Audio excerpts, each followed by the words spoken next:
Good evening. This is Ada coming in to do a video, guys. And the last time we talked, which was a week or so ago, I was talking about the Irish sea moss, and of course, I had various other supplements that I was talking about and discussing. So tonight, I'm gonna, you know, talk about, of course, the Irish sea moss. I haven't continued to use it because I just can't get past the taste, guys. And I'm normally, if I know it's good for me, I can get past anything. But the Irish sea moss in that powder form and that particular brand, I just couldn't bring myself to do it. So I haven't been taking the Irish sea moss. I do take a supplement, however, with iodine in it, and it's called KELP, KELP, and of course it's in tablet form. And I take that pretty good because I do deal with some thyroid issues, and it affects a lot of things in the body processes. It affects your hair. It affects, and sometimes mine will break and thin. So I have to try to accommodate that by doing other things. But um, yeah, I just could not do it. And Irish sea moss is really good because there's a high level of minerals in the sea moss, but in that particular form, I can't take it. So I kind of decided that I would just go ahead and order the gel, or just order some sea moss and just let it soak and break it down myself and put it in my blender and store it. Or I'll try and find some that's already broken down into the gel, but the powder is just too fishy. And I think I read somewhere years ago that it's not really supposed to taste fishy like that, and if it do, it may not be, you know, um, processed right, because it's really not supposed to taste that fishy, I don't believe. So I haven't tried to take it again. But I have continued to take the ashwagandha, which I, talked to you guys about. I'll do the gummies sometime, and I will do the My Kind Organics, which is in a pill form, and it has a higher milligram than the gummies, the Goldie gummies. But anyway, I'm still doing all of that. I'm still working out. Um, Still trying to manage, these hormones, and I'm doing pretty good. I do pretty good because I use progesterone cream, and I have to show you ladies that for the people who are not familiar with it. Some of you guys may be familiar with the progesterone, but I do that, and now that I feel like I may be having some decline in estrogen, I would do a estriol cream, which is the good estrogen. And those are called bioidentical hormones for the women who may be interested and who may be experiencing hot flashes and mood swings or whatever. And I had mine pretty balanced because of different things that I was doing. And then I don't know, I think I switched and started doing like the DHEA, and I think that it affect, well, I know it affect all the hormones. So I started having some hot flashes again, but they're not bad. I have them under control again. I'm experiencing a few, but it's not that problematic. So I thank God, that He gives me wisdom in how to handle these things. But anyway, guys, I come on tonight to talk about childhood trauma. Um, excuse me. The reason being, I had a lot of childhood trauma from the age of, I want to say probably around 5 was my earliest memories through 10. I had a lot of childhood trauma. And being a therapist, um, a few years back, I decided that I would take this assessment called Adverse Childhood Experiences, because I was working in foster care at the time, and a lot of children that we service had a lot of childhood trauma. And so my supervisor introduced me to this assessment called Adverse Childhood Experience. And so I actually took this assessment to see what my score would be. And I scored really high because the different categories of abuse is emotional abuse, physical abuse, sexual abuse, emotional neglect, physical neglect, your mother, be seeing your mother treated violently, household substance abuse, household mental illness, parental separation or divorce, incarcerated household member. Okay, now the emotional abuse, I experienced that because my mother was very critical of everything. She was very critical, very negative a lot of times, and a lot of it was just because of her own, hurt and pain that she had experienced as a child, and she transferred that. Now, and a lot of this stuff happened as a result of her drinking. She was kind of like daylight and dark. She was a pretty strong-willed person, but she just would say things that she didn't have any business saying, and she didn't realize how painful that stuff was. Now my cushion was pretty much my dad. He was my cushion. He is what kind of shielded me from a lot of that. Even though he wasn't perfect, he was a drinker, but he was very attuned to me, and I was, his last child, youngest child, so, that kind of cushioned me from a lot of things. But anyway, the next category is physical abuse. I didn't experience so much physical abuse, maybe a spanking. I really didn't get a lot of spankings as a child or whoopings or whatever because I was the youngest, and I just didn't get a lot of spankings. I got a lot of tongue lashings, but not a lot of spankings. And my dad didn't believe in spankings at all. I think he tried to spank me one time, and it hurt him more than it did me. Sexual abuse is on the category. I remember being touched and inappropriately, and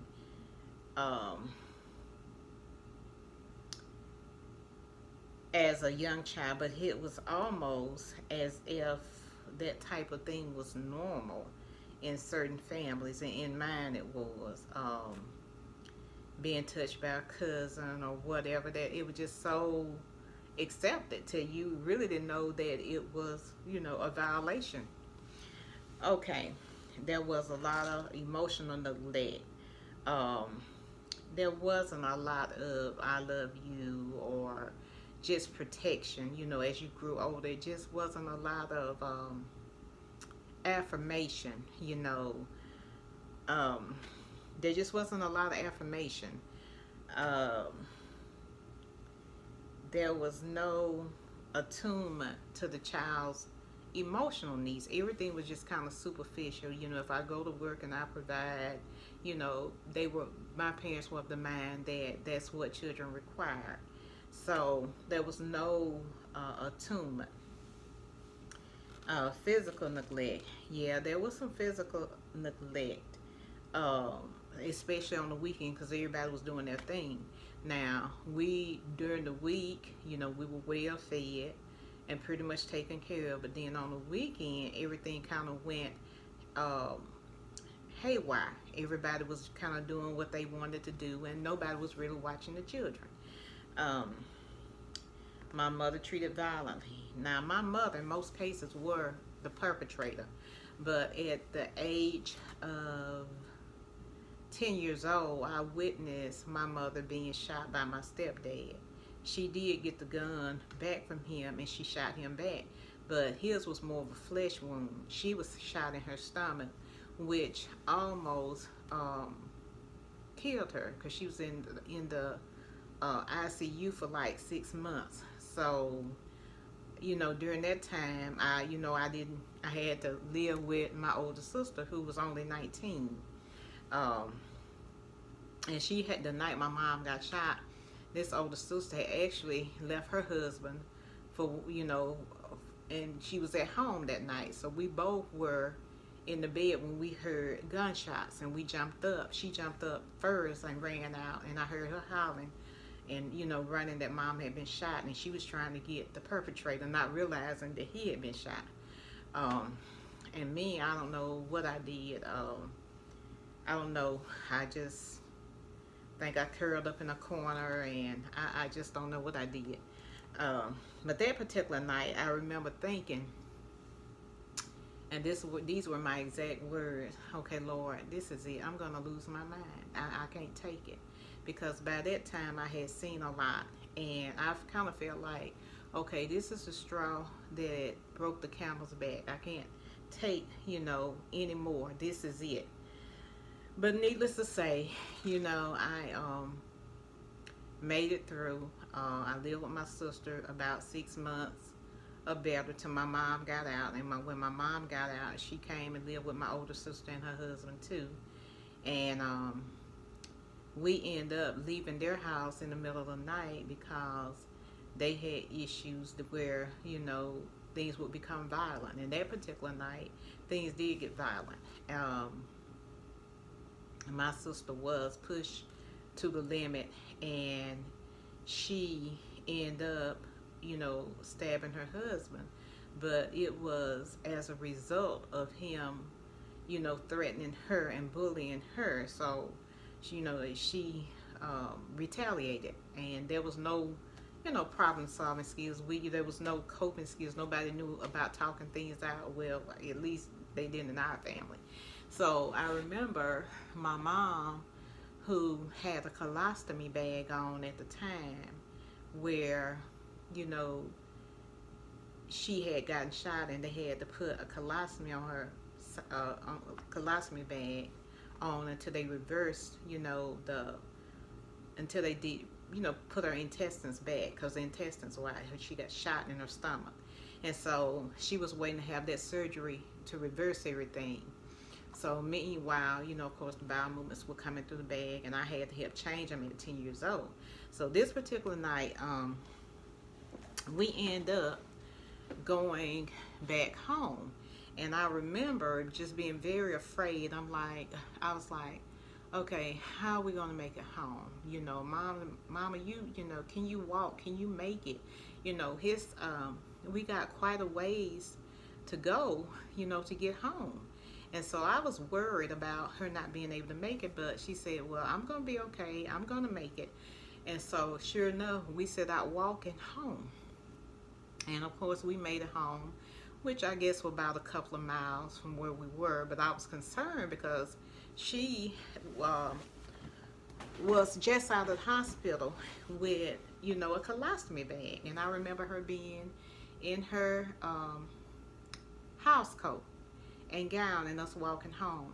And so when we got home, the house was just as we left it the night my mom got shot, over 7 months before. Nothing had been touched. Nobody had been to the house. And it was just, it was traumatizing to me to go back in that environment. I just remember thinking, just feeling every emotion that I felt the night my mom got shot. And so I was afraid and, I don't know, traumatized, having to stay in this house again when my mom had gotten shot. And I'm like, I really wish there was somewhere else we could go. I don't want to be here, because that's where the trauma happened. And so I remember telling my mom as we were walking, I said, you're so strong. I want to be like you when I grow up. You just, you're such a strong woman. And she said, sometimes you have to be, is what she said.